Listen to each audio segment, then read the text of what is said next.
Hello, hello. Good morning, good evening, good afternoon, wherever you are in the world.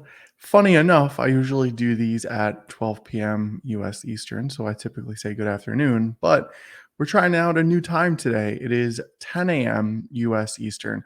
So what would it be? It would be 7 a.m. on the West Coast, and then it would be 3 in the UK, maybe. So testing out some different times here, seeing how everybody enjoys the various different times, etc.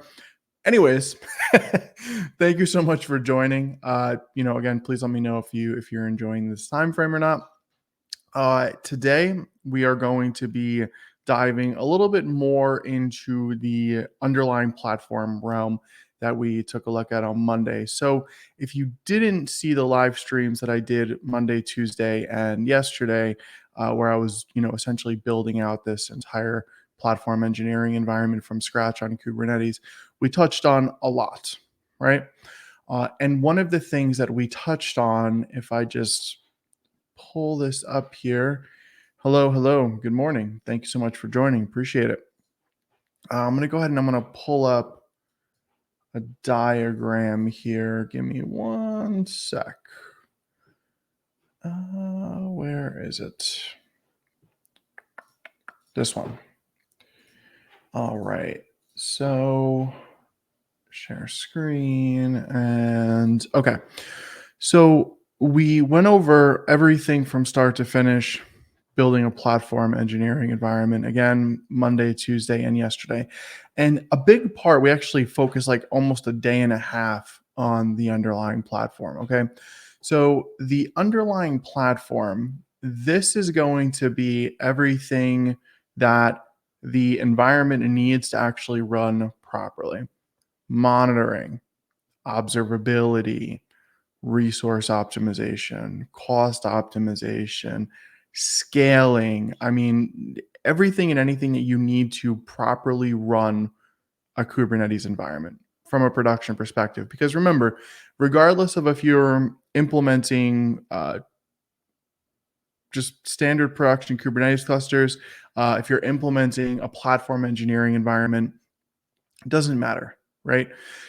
Regardless of the outcome, whether it's going to be a platform that engineers, internal engineers and developers are interacting with, or if it's going to be, a platform that external customers are interacting with. Maybe you're hosting your containerized applications or virtualized apps if you're using KubeVirt, which we looked at, I think, Tuesday. Regardless of what you're doing there, the goal is this: optimize this underlying platform as much as possible. And there are a bunch of different ways to do that when we're thinking about optimization. But today, what I want to do is I want to touch on a particular method of optimization, which really comes down to your auto scaling capabilities. Okay. And we're going to see some other pieces and stuff as well. But I want you to think about it in two different scenarios. I want you to think about it as scaling out, or not even scaling out, scaling in, scaling out, overall optimizing your containerized applications, but also the cluster pieces, right? So typically when we think about optimizing, I feel like people's minds kind of go in one to two directions, right? The first direction is, hey, we want to save money. The second direction is, hey, we want to scale up. But that's not the only methods of optimizing an environment, right? When we're really talking about optimizing an environment, yeah, scaling up is going to happen. Yeah, scaling down is going to happen. Yeah, we might save some money. Yeah, we might spend a little bit more money. Regardless of that outcome, the whole idea of optimizing, right? Resource optimization, cost optimization, et cetera. The real gold behind it isn't how much money you're saving or what you're scaling up, what you're scaling down. The real gold behind it is your cluster or clusters performing as expected? Are your pods, are your containerized applications performing as expected? Who cares if it's a little bit more expensive, right? Because if your whole goal is just trying to save money, guess what? Your application is going to be not great and your customers are going to leave anyways, right? Your clients are going to leave anyways. So what I'd ask for all of you to do is, instead of thinking about overall optimization as like either saving money or just scaling up or scaling down, instead of that, think about it like this. Think about, I have a cluster or multiple clusters, right? Within these clusters, pods are running, containerized applications are running. My goal isn't to just save money or scale up or scale down. My goal, make this thing perform as good as possible. That should be the goal. All right. Now, there are several tools that do this. There are several platforms that do this. There are several techniques, right? So, from a tools perspective, we have two different types, right? We have tools and platforms that are dedicated to cost and resource optimization. And instead of calling it cost and resource optimization, we're actually just going to call it performance optimization. So we have tools that are dedicated to performance optimization. Performance optimization. That's all the tool does.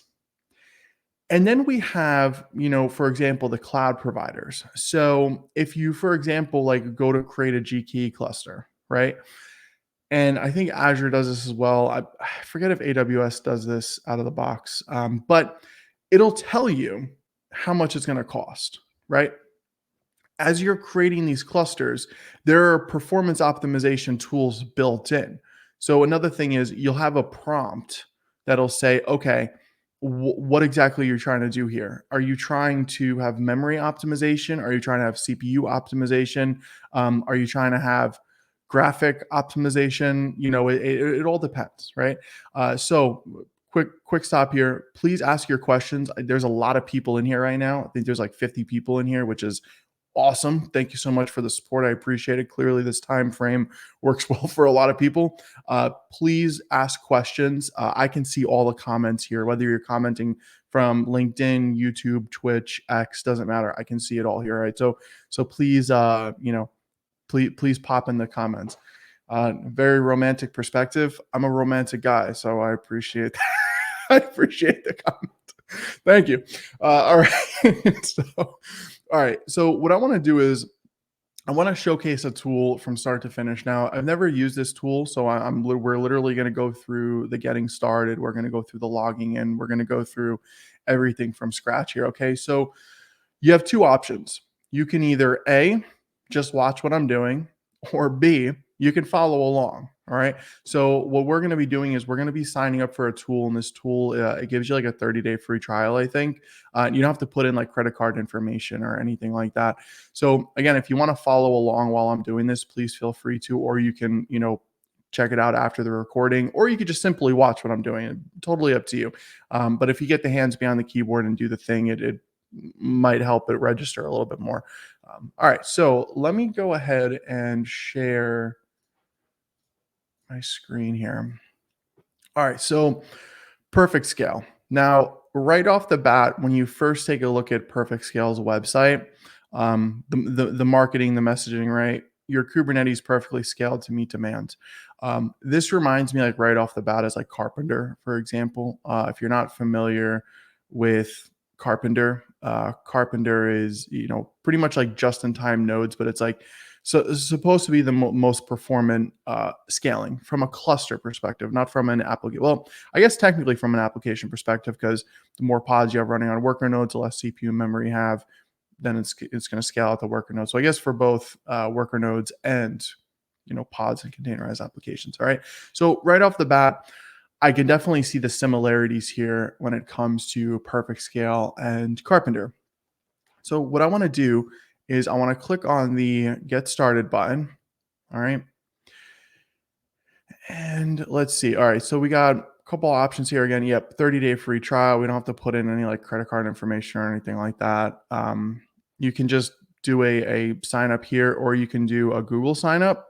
So that's what I'm going to do. So I'm actually just going to stop sharing the screen really quick, just so I can do the quick Google sign up, because all my emails are going to pop up here. All right. And so all I'm doing right now is I just like click through the Google thing. Okay. So this is something to just make sure we're all aware of here. Let me share my screen again.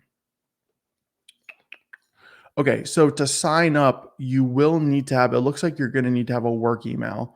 What does that mean? Essentially, what that means is you need like an at whatever your domain is, right? It can't be like an at gmail.com type of deal. So you're going to have to actually sign up utilizing a work email. Um, that unfortunately doesn't work for a lot of people. So hopefully, this will be kind of changed in the future to at least allow standard email addresses. That way, people can actually sign up, log in, test the software, etc. So what I'm going to do is I'm just going to sign up with my standard work email. All right, and then let me go ahead and reshare that screen. Okay. All right, cool. So right off the bat, when you sign in for the first time, this is the first thing that you're going to see. And one of the things that I really like, the carbon footprint piece, this is that's pretty new. I don't think I've actually ever seen that in another uh, performance optimization tool before. Maybe there's some green environmental pieces in the major cloud providers, but I haven't seen that specifically in a tool. So that's really cool. And then we get this pop up standard, product update stuff, right? We can click on this. I'm actually gonna click on this documentation button because, excuse me, I do want to take a look at the documentation with y'all as well. All right, so I'm gonna exit out of that. Now, the first thing is the good thing, we don't have to think here, right? What do I mean by that? What I mean is you got a button here that says add your cluster. Cool. I love that, right? I don't want to have to click around different things. I don't want to have to think about it. I just want my life to be as easy as possible. So I'm going to go ahead, I'm going to click on that. Okay. So what it looks like is we have a Helm chart that we'll add. So let's go ahead and do that. Now I'm gonna have to flip flop between screens here. So actually, you know what? I'm gonna make this easier for us.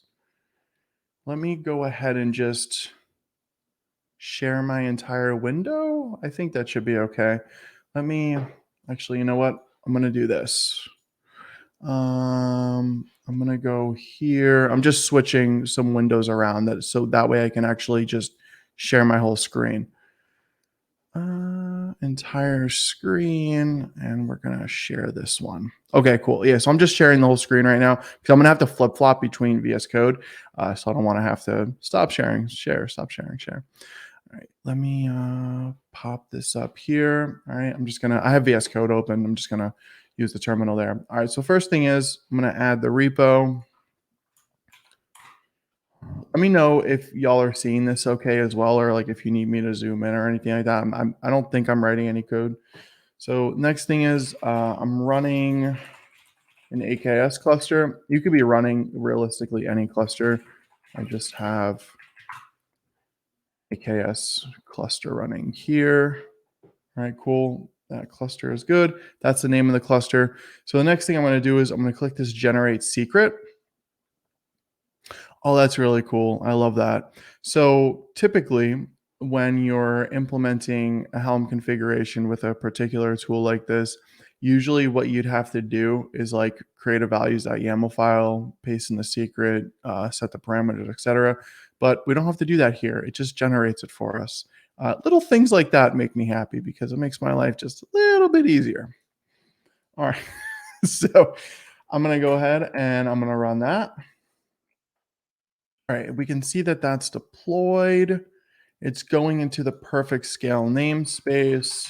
So we'll run kubectl get ns. You can see that namespace here, kubectl get all namespace, PerfectScale. Resolution is looking a little bit low. All right, let me go ahead and tell me if that is any better. Because the monitor is actually pretty solid monitor. I think it's maybe just a zoom. So if you could just let me know if that looks a little bit better, appreciate it. All right, so we'll do a quick watch here. Oh, watch won't work with all, that's all right. Okay, cool, so everything's up. So we have the exporter, and then we have PerfectScale cube state metrics, which is interesting. Just in case you don't have cube state metrics enabled, I'll just do a quick explanation.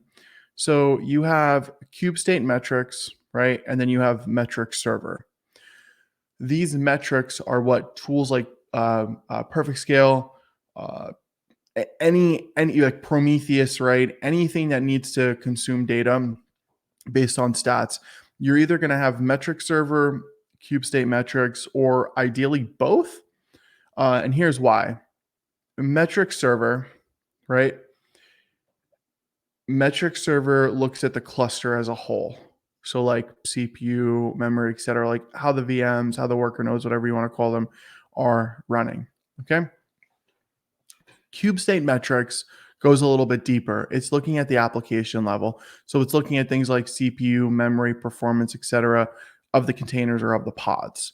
So one is looking at more cluster high level. The other is looking at, the actual performance of the applications itself, right? What is metric and how to install? So if you're referring to like metric server or kubestate metrics, yeah, I would just do a quick Google on them. You'll find them in GitHub and you'll see the implementations there. All right, cool. So that is all up and running. Then if I come back here, I'm gonna click finish. That was added successfully. Cool. All right. So we now see the cluster up and running, and I don't actually think we will have to do any more code configuration here. I believe everything's just going to be GUI based. So what I'm going to do is I'm going to swap that screen again. I'm just going to do a full screen here to showcase the window. And okay, cool. There we go. All right. So, like I said, if you have any questions, please feel free to pop them in. There are a couple of questions here in terms of like how to write a Kubernetes manifest file. This unfortunately is not the live stream for that. It's not that I'm ignoring these questions. It's just that that's not the topic of this, right? That's more of a beginner level, entry level topic, which we're talking more about high level advanced configurations today. All right, but please feel free to ask any question, and if it pertains to the session and in Kubernetes and platform engineering as a whole, I'll definitely be able to answer it. All right, cool. So one thing here, got a ton of people on, which is awesome. Up to like 50 people, which is great. Very, very cool stuff. Thank you all so much for joining. Appreciate it. So now, yes, this is being recorded. So you'll be able to see it on YouTube. If you just go to my YouTube, youtube.com/cloud dev engineering, you'll be able to see this recording there. Yeah, it's not going to be under videos. YouTube puts it under live. So if you click the live tab, you'll see the recording there.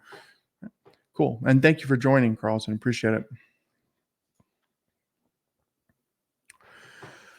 All right. So I have my cluster enabled. And as you can see, one cluster, right? Of course, we can add more than one cluster if we wanted to. Okay. And right off the bat, we see some information. Agent status letting us know it's all good. Cloud provider, this is actually some good information. Region and zone. So I'm running in East US, right? Default resilience. I like that it's showing the cloud provider in the region because this actually gives us the ability to weigh in between cost and waste across cloud providers. Why is that important? Well, even though Kubernetes is Kubernetes, right? The core Kubernetes project, when you implement it, when you implement the binaries, it's all the same. The thing is that when a cloud provider gets its hands on it, right? Azure, AWS, GCP, DigitalOcean, whoever, they modify the installation, or rather, they modify the Kubernetes environment to fit for their environment, for their managed Kubernetes service. So, like, for example, out of the box, if you're using AKS, Azure Active Directory works out of the box.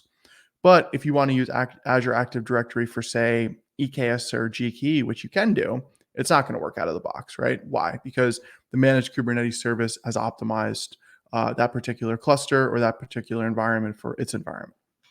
So I do like this because what this will give us the ability to kind of see is, let's say you have the same exact size environment for Azure, AWS, GCP, whatever. We'll be able to see the cost and we'll be able to see, oh, okay, is this one a little bit more expensive? Or, oh, is this one not performing, the same way in a performance perspective with the same spec? So it's good to get like that, like your own little benchmarking, your own little internal benchmarking. So definitely cool. All right. Got a question that came in here. Can we connect personally for any doubt for like the Kubernetes manifest files and stuff like that? The best thing that I would say for that entry level stuff, take a look at the Kubernetes book by Nigel Poland. Nigel's an awesome guy, great instructor, great trainer, great content creator, and he has the Kubernetes book, which is a great book for beginners and even intermediate and advanced level folks. It's one of my go-to books that I just read to just I like to read in my free time, so I just pick up some books every once in a while and read them. So it's a great book. Yeah, highly recommend that. Okay, so if I click on the I'm going to click on this other stuff here, but if I just click on the cluster first, right? It looks like it's automatically, all right, let's go back here. So if I click pod fit versus if I just click the cluster. Okay, so once you click the cluster, it'll bring you to the same page as pod fit, right? Or you can just go in pod fit. And right off the bat, what we're seeing here is the selected time frame is incomplete, display partial data. All right. Now here's why. What you'll see with a lot of performance optimization tools, they need some time to consume all the information for your cluster, right? You can kind of think about it like it, it's not forecasting. Forecasting is not the right word for that or for this. It's more like I mean, I kind of think about it like forecasting, but it's not the right terminology for it. Really, what it's doing is this: it's collecting all of the information about your cluster, how your cluster runs, the applications that are running on your cluster, how they're performing, could they be performing better, could you save some money here, et cetera. And it's going to collect all this information. It's going to look at it over time. So typically, it's like 5 to 7 days. These types of tools want to be able to be collecting information for. And then it's going to give you more recommendations, right? So these recommendations are going to change over the next couple days if I keep my cluster running, because it's going to say, oh, okay, we took a look at this pod, it's performing in this way, it could save money here, it's using X amount of CPU, X amount of memory, and it's going to change, right? Because if this pod is, let's say, for an external application, so you have your Kubernetes service, it's routing traffic to the pod. As more customers are hitting it or as less customers are hitting it, right, the scale is going to change. So sometimes it's going to have more CPU, sometimes it's going to have more memory. And then again, what a tool like this is going to do is it's going to get the average for you, and then it's going to give you a recommendation. Now, it also can give you recommendations out of the box, right, when you first configure it. But to get the most out of it, you're going to want to let it kind of run its and do its thing for, again, 5 to 7 days, give or take. Okay, so a lot of information here. This is a brand new cluster, so there's not much here running, right? So, we have some Azure pods or daemon sets rather, which, are pods, but, daemon sets. We have some deployments, et cetera. And we can kind of see right off the bat how long they're running. Again, brand new cluster, right? The overall cost, total cost, waste. Now, waste is a funny word, and I actually like that PerfectScale calls it waste because I feel like it kind of resonates, right? So like if this for example said savings, and if you highlight over it, funny enough, it says savings, right? But if it says savings, as engineers, we might kind of be like, whatever, right? But waste, that's like a powerful word, right? Oh, we're wasting stuff. What are we wasting here? How can we save money? So I like that it kind of, throws those powerful words out there. And then we have CPU requests, right? So PerfectScale guidelines for CPU requests. Now, that's going to be, again, based on the pod, based on the application that's running, based on what resources are hitting it. And when I say resources, I mean like external users or even internal users, et cetera. And then we have some CPU limits that are set here. If we want to go into the debate of why we shouldn't be setting CPU limits, please feel free to start the debate in the comments and we can discuss that a little bit. Memory request, and let me see, is there a, yeah, let me zoom out there a little bit. And then memory limits, right? So I'm going to click on these in just a second. But before we do that, right, I want to click on trends. Okay. So let's see here.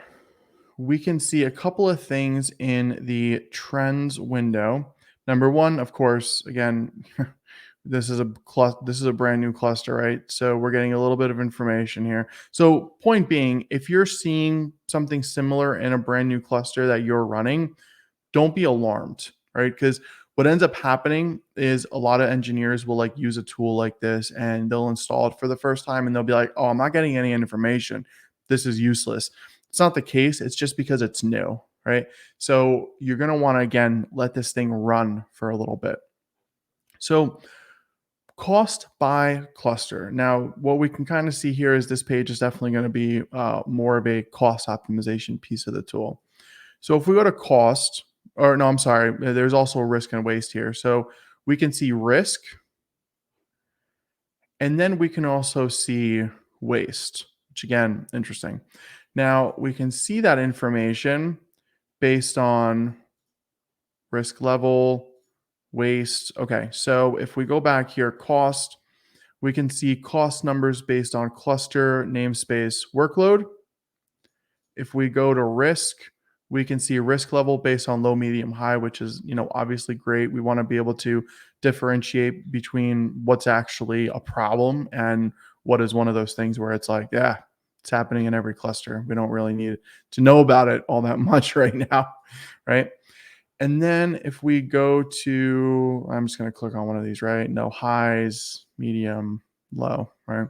And then if I click on waste here, I can do waste based on hour, day, week, month, which is awesome. I think we can see the same thing for risk. Yeah, so we can see these intervals, which is great. Again, this is the, I don't want to call it forecasting because forecasting isn't the proper word for this, but this really helps in understanding, like giving us, okay, what do the past 30 days look like?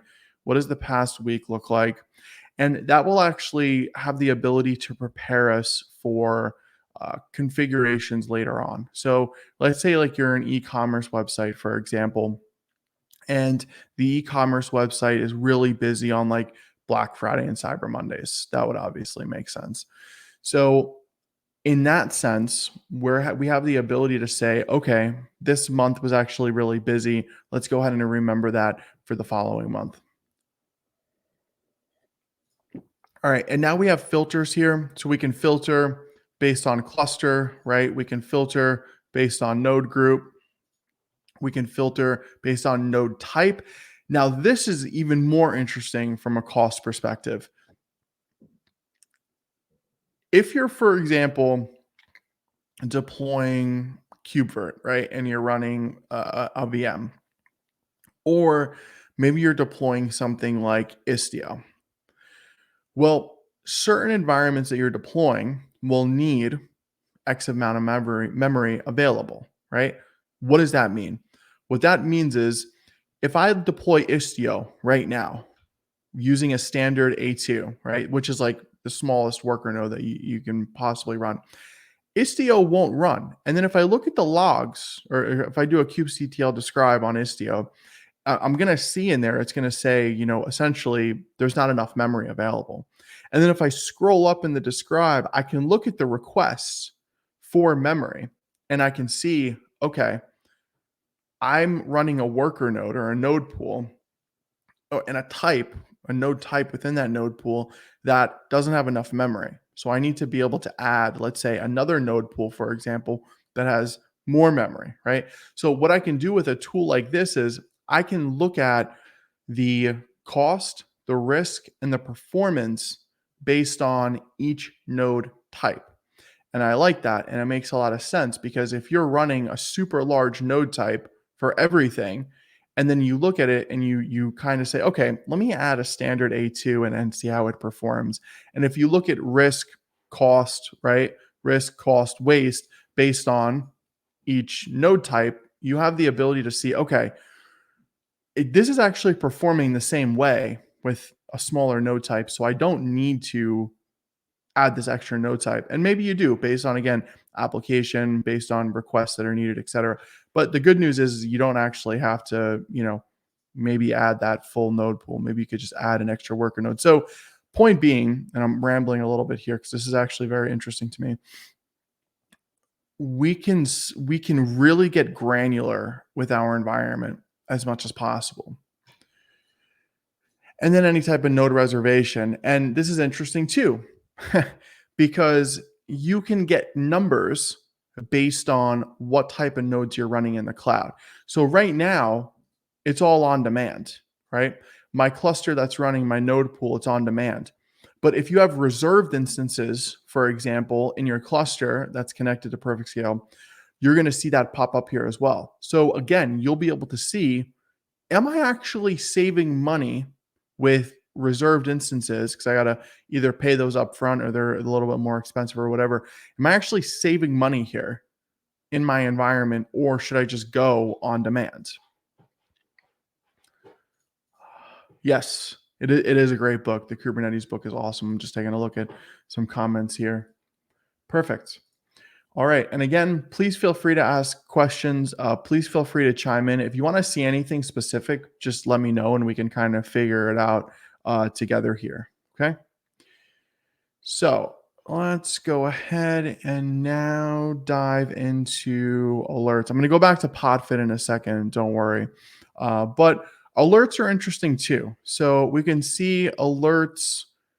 Looks like cost anomaly, waste anomaly, and account are coming soon. So let's see what we actually have available here. So if I go to profile, right, and okay, so these are in the, I just want to click the settings button here really quick. Okay, so it's the same tab, right? It just, if you go to click alert, it's going to bring you to the same settings button, but you can also just click the settings button as well. Okay. You can click add profile. Okay. So we have a couple of different options here. Min risk level, specify the minimum risk level that will generate alerts for this profile. Ignore entities, add the specific namespaces, workloads, or containers. You do not want to generate alerts for the corresponding rows. Ignore indicator, define specific resilience issues you would like to not generate alerts for. And then note, if ignoring multiple. Okay, cool. So you have a couple of ignores here. You can do it based on workload, container, indicator. And then you can, for example, set up ignoring namespaces, risk levels, etc. But I like the alerting factor because I can see a scenario where, so you have two different types of performance optimization pieces within these tools, right? Let's say you want to use a tool like this to get graphs, to see and understand, because really this is like monitoring for your performance optimization, right? So let's say you want to use it just for the monitoring piece. Well, what's the primary issue with any type of monitoring? Well, the primary issue with any type of monitoring is you can monitor it and you can see it, but you can't actually do anything with the data. And that's where things like monitoring and observability come into play. So when we have monitoring and observability, what is monitoring and observability? Monitoring and observability gives us the alert, the graphs for it, but then the observability piece gives us things that we can perform actions on. So for example, if we have a log that comes in and the log says error something something, we can then create an alert based on that log, or based on a metric that comes in, or based on any type of traces. So if we have traces set up, end-to-end application performance health, we can set up alerts for that as well. So you have that piece of performance optimization tool where you just see it and then you perform an action on it. Or you have automatic remediation, right, where you kind of let the tool handle it for you. So with those two different scenarios, you can of course set up alerts for both. You should always have some type of alerting. But if you're using something like PerfectScale or again another performance optimization tool just for the monitoring piece of it, you still want to get alerts, because if you have everything set up in PerfectScale or another tool, whatever you're using for performance optimization, and everything looks, great when you log in, you got all the stuff there, but if you don't know what's happening in your environment, what's the use? So you're going to want to set up alerts, because you're not just going to be looking at this GUI 24/7. You're going to want to know, oh, okay, we have pretty bad performance here. We can optimize here, etc. So setting up these alerts are going to make sense. And let's just quickly go through the settings here. So we can set up some pricing. Let's see, cost anomaly, waste anomaly account coming soon. So pricing, we can set up based on, looks like custom. So we can set up custom pricing here, but it's not, looks like it's just custom. It's not for any cloud specifically. Customizations. So what we want our environments to look like. Grouping. Similar. Then we have some integrations, alerting, automation, and pod fit labels. Okay. So labels are great if you want to segregate information, right? Which we all need to. We all need to say, okay, like a perfect label example is dev staging prod, right? So with dev staging prod, you're going to want to set up labels based on workloads. You're going to want to set up labels based on deployments, etc. If it's going to like dev staging production, for example, or labels based on applications that are running, labels based on if those applications are internal or external. So you got a couple of different options there. But point being, labels are obviously very crucial for anything, even if it's not a performance optimization tool. So next, what I want to do is I want to go back to PodFit, and I want to click on one of our workloads here. So let's go ahead and we'll click on Azure NPM. Okay. Now, here is where the performance optimization magic can occur. Now we have a couple of different options, and this is per pod, right? So first things first, we can see monthly cost and waste. So wasting 90%. All right. So resilience events, we can see total risks that are happening. So for example, in this case, CPU throttling, right? We can see the max replicas, or the average rather, and then we see this little button here for automation being off. Now, if we take a look, we have a couple of different options here. The first option is for memory. The second option is for CPU, all right? And we can oh no, sorry, we can't move these specifically because the automation is off, okay? But this is going to tell us the limit. It's going to tell us the request, and it's going to kind of give us some information on where we're at. So for example, we're sitting at 90%, which again makes sense because the cluster that I'm running on is very small, right? So as in the worker nodes are very small, right? So we have some recommendations here, right? We're sitting at 90%. And then we could see the same thing for CPU. So we can see current for requests, and we can see recommendations. Now, if we click on workload resilience, we say low, and then we say highest. Now notice how these requests and limits are changing.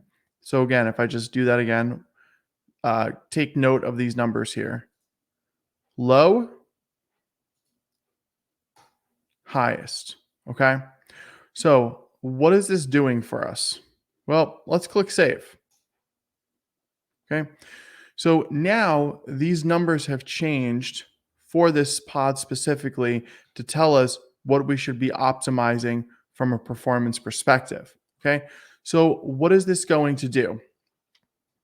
This is going to give us the recommended changes. And I do like this because you will see performance optimization tools that do three things. Number one, they just tell you what's happening in your environment, right? Monitoring.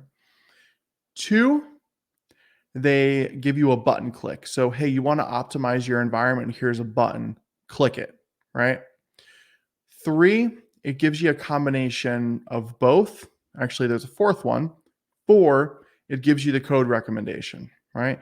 So I do like when a tool gives us the code recommendation, and here's why. A lot of engineers aren't necessarily going to want to just offload the task to the tool right away, right? They could be thinking, oh, we haven't really used this tool for so long. What if we just say, yeah, Mr. or Mrs. Tool, optimize this, and that's it, right? And then we just hand that off to the tool. And what if it doesn't optimize it properly? What if it doesn't? What if it scales down too much? What if it scales up too much? What if the forecasting is incorrect, right? So a lot of engineers, they're going to want this automated approach in terms of how the workload should look, but they want to control it. So what does that mean? Well, what PerfectScale is doing is it's giving us the code, right? So we can take this code and we can copy paste it into our Kubernetes YAML, right? Into our manifest. That way we still control the manifest. We're not giving full control over, but we are taking, to this point of the name, the recommendation. We're taking the name of the, we're taking the recommendation, we're taking it, we're putting it into our code, and then we're able to see how it optimizes based on that. And then maybe if the tool or the platform gives us the ability to turn on the automation for things like this, then maybe we give it access. We see, oh, okay, you know what? Its recommendations actually make sense. We've tested it for 2 to 3 months. The recommendations look good. Yeah, all right, I trust the tool now. Let me hand over all the workloads. Or you might just say, you know what? I don't want to deal with this. I'm just going to optimize and hope for the best, right? Turn on automation for the optimization and hope for the best. Okay. So as we can see here, we have some risks, we have some costs, nothing here yet, because again, it's still collecting waste. And then we have our CPU and our memory just right up the top. And then we can see all the recommendations down here. Now we can also just, filter out, right? Or we can just do select all here. Okay. And again, here's our overview. We can see everything at a high level, right?